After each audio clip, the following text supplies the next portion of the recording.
Good morning again. I'm Maurice Barratt. I trust you've had a good weekend and looking forward to another week serving God.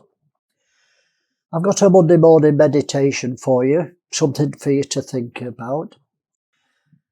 Can you limit God? Can a human being limit God? Well, the simple answer is yes. That doesn't mean that God's limited and God's unlimited, of course, we understand that, but He's given us a free will. He doesn't work independently of mankind, and so we can limit His plans or the things that He can accomplish in us. For instance, disobedience, murmuring, unbelief, they'll always limit what God can do in our lives.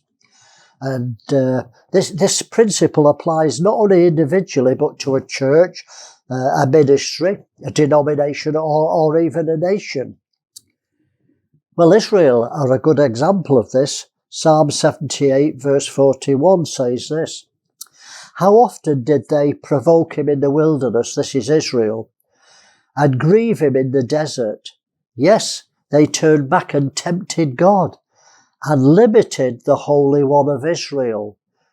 God couldn't fulfill His promise to them and put them in the promised land. He'd redeemed 2.5 million from Egypt, but He couldn't fulfill His promise to them. They tempted God and limited Him in what He could do because of their unbelief, and only 2 got in. We know that, Joshua and Caleb.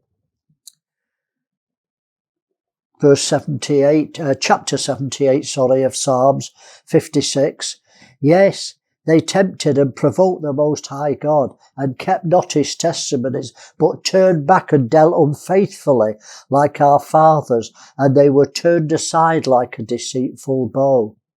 You know, unbelief is the biggest reason that God can't fulfill His promises. Well, I've heard many Christians say, well, if it's God's will, it will surely come to pass. Nothing can stop it. If God says yes, nobody can say no. Well, it sounds good, but it's a nonsense statement. It's not true. Of course it's not true. It depends on us if the promises come to pass. There's always conditions with any promise. So God may say yes, but if we don't have faith, if we're disobedient, if we rebel, if we don't fulfill the promises, how can God keep His part? God won't keep His part if I don't keep mine. It's only reasonable and logical that He wouldn't. Rebellion always limits God's promises for us and to us. Well, there's many examples in the Bible that show this to be true. Let's take King Saul. He was promised many things about the kingdom, but 1 Samuel 15 verse 23 says this, because Saul rebelled. "For rebellion is as the sin of witchcraft, and stubbornness is as iniquity and idolatry. Because you have rejected the word of the Lord, He hath also rejected you from being king." So God rescinded His promise. He'd promised Saul that he would be king, and because of rebellion he changed his mind. God's will didn't come to pass. The whole nation of Israel were put out of the land that God had promised them. He promised the land of Canaan to them and to their generations forever. But God's will didn't come to pass. For 70 years they were put out of it. Ezekiel 2, verse 3. "And He said unto me," this is Ezekiel, "Son of man, I send you to the children of Israel, to a rebellious nation that hath rebelled against me. They and their fathers have transgressed against me, even until this day." And they were excluded from the promise for 70 years. Let's take the New Testament. The 12 apostles were given the promise that they would reign with Christ in the regeneration of Israel. Let me read it. Matthew chapter 19, verse 28. "And Jesus said unto them, Verily I say unto you, that you which shall follow me in the regeneration, when the Son of Man shall sit in the throne of His glory, you also shall sit upon 12 thrones, judging the 12 tribes of Israel." That's a clear promise to the 12. But only 11 of them will accomplish this when Jesus returns and sets up His kingdom and restores it to Israel. because one of them was Judas, and Judas betrayed him, and the promise would be rescinded for Judas.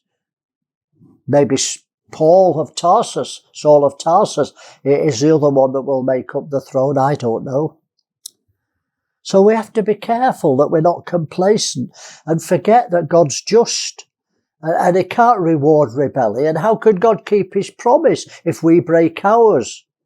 God's a covenant-keeping God, but a covenant is two-sided. And if I don't keep my part, then God cannot keep his.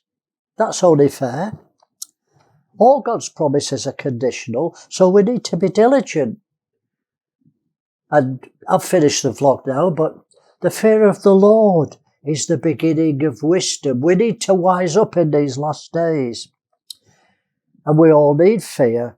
We need to fear the Lord so that we keep his commandments and our part of the promise, that we say what we mean and carry it on. So many Christians say, oh, I trust God, I'm trusting God for this. And then a couple of months down the line, they've vacillated and they don't believe the promise anymore. How can God keep his promise when we keep changing our mind?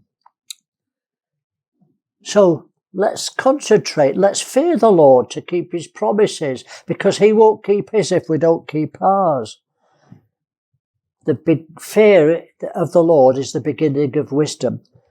And we all need wisdom, that's for sure. Well, have a wonderful week. See you next Monday for another vlog. God bless you.